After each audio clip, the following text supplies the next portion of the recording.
ပြစ်ပဲပျော်ရွှင်စရာပန်းခေလမ်းမှာဘဝတင်မှာမေးပြောပါစေငါလိုလူအသုံးမှမဝင်နာမိတွေ့ငါဟာအမုန်းဆုံးရဲ့သူလား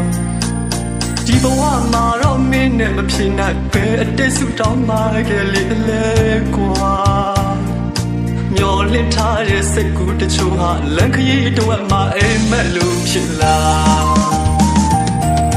ဖြစ်လွယ်ပြက်လွယ်တဲ့လူပမာမရှိတော့ပါလူကတိသစ္စာအမှန်ကိုအမှားထဲအမှားကိုအမှန်မြေလား